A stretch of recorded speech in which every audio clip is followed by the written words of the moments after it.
Back with the three candidates for at-large seat C on City Council. Susan? Well, Mr. Hill, you brought up the stadium. You know, you serve on the Sports Authority, and something you support, obviously. Yes. I'd like to hear from the other two. You voted no on several things that come with the stadium, and then I don't know about you, Matthew, but I'd like to hear your opinions. But would you tell us why you've been negative about the building of the baseball stadium? Well, largely it's been focused on the funding of the stadium and the development agreement and the 30-year lease agreement that I poured through and felt like was a bad deal for our city and for our taxpayers. I was really hoping that we could make some tweaks to that deal so that we could be more excited as a city about this public project. But you know, just ultimately, I just felt like it was a bad deal for the city. Matthew? Yeah, for me, it's coming, right? I did not have the opportunity to vote on that, but it's coming, and I think what we have a responsibility to do now is to apply pressure in as many ways as we can to ensure that it is good for as many people as possible. I think back to, you know, the World's Fair coming, and Theodis Robinson talked about the way that he was able to get some black businesses involved in that. Maybe could not do major parts of it, but were able to use that project as a way to scale up, as a way to increase their capacity going forward.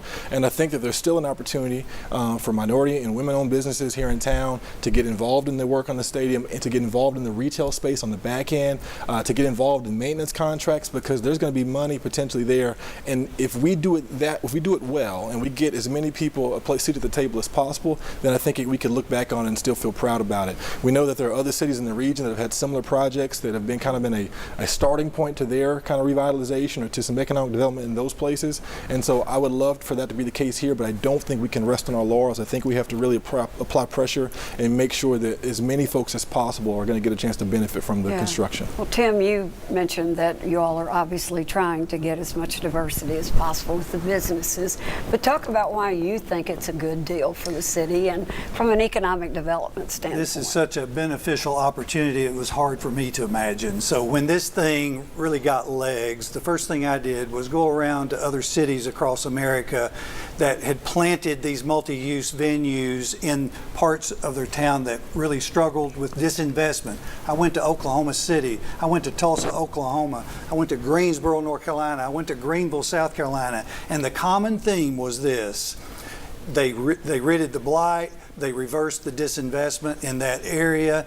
It had a ring of economic growth that was unbelievable. And so it brings jobs, services, housing. It takes pressure off of the taxpayer because every additional tax dollar takes pressure off of our existing taxpayers. So this is a fabulous opportunity, and because of the generosity of a citizen that we have in this great city, Randy Boyd, he delivered the site and brought the team. And I don't know any other city that would lay it in our laps like that. So this is an absolutely astounding and great opportunity for this city. Billy? So let me approach this from a different perspective, and I'll address it to you, Tim. You're a developer, so you know that any project of this scale comes with risk. Sure. What would you say is the greatest risk to the success of this project? We don't have risk. This risk is so minimal because we've capped our exposure. The team owner, any cost overrun, the team owner will be responsible for. Okay, so we bonded $65 million. What I didn't add was the state gave us $13.5 million.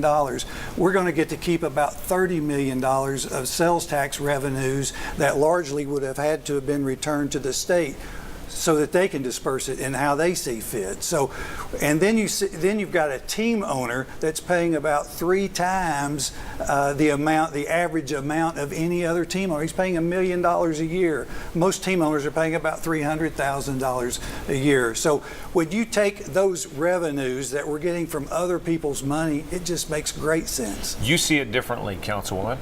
Well, Why? we've already seen, you know, when they came before City Council, I believe our annual payment was predicted to be about $240,000. I anticipate that is going to be higher now. based on the cost of the project, based on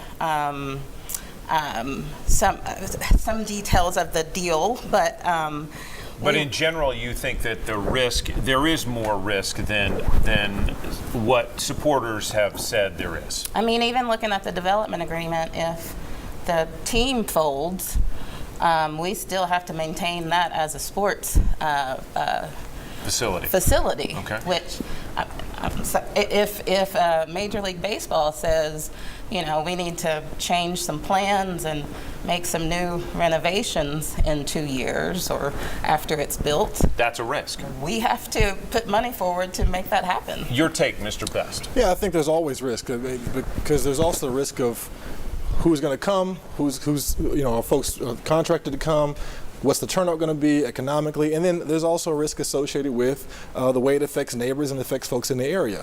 Because if we think about, thankfully nobody's getting displaced in terms of their homes, but we have to think about how that affects property values in other spots, how that affects people's neighborhoods. So there's a lot of risks here. I think there's some pluses, but to say there's no risks, I think is a bit of a overstatement to me. But you do, just for the record, you favor the project in its large part.